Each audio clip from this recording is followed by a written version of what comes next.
Hi, it's the Nursing Professor here. I want to just follow up on the videos, the newspaper articles about nursing is no longer a profession. Now, there's a couple of things I want to clear up. First of all, it is a profession. All right, we all know that. What the Department of Education is proposing is that as of July 1st, 2026, that the amount of student loan funding will decrease for nurses seeking a graduate degree to $20,500. All right. That is not in effect now. So continue on your merry way with your student loans if that's something that you want. But there are things that have come up that we can do. It sounds like we are being heard, that we are a profession. And there's two websites I want to send you to. One is rnaction.org. That is where a petition is being signed by all nurses in order to present that when it is time for public comment. Okay? Even if you have supporters like your patients or family members who want to say something about nursing as a profession, that is a place that they can also do that. The second website is regulations.gov. You can also go there. That's a great place for people to share their stories, especially nursing students, nurse educators, because this is going to drastically, if this would be put into place, it would drastically impact others from becoming nurses. It drastically, because the truth is this, it's already known that you can get a master's, PhD in order to teach, become a nurse researcher. That's what I did, but trust me, $20,500 a year would not even tapped into how much I needed. And dollar for dollar, you don't get it back unless you're very creative, okay? So it will impact your nurse educators, which then is going to impact the number of students that can be accepted each semester, because you won't have the educators to be able to take care of their learning.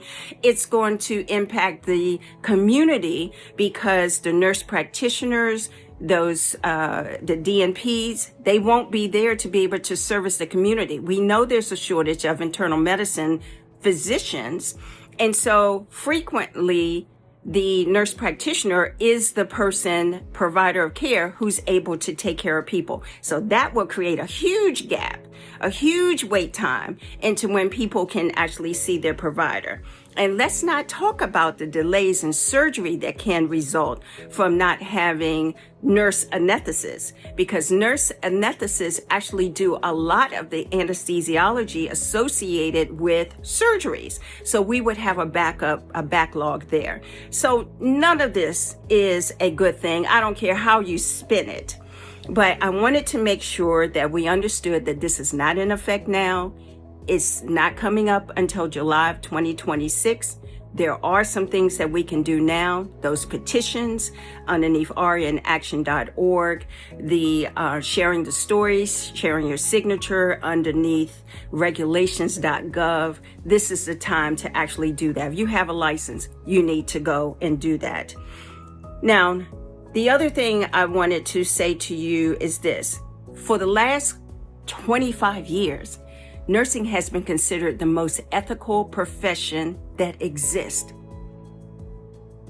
That goes without saying. That goes without saying because the public determined that. It wasn't us that determined that. The public did. So that meant that they saw our bedside presence, that they saw what it meant to have public trust into what we do on a daily basis, the consistency of responding to crises as we did in the pandemic, and just the general day-to-day advocacy that we have for our patients.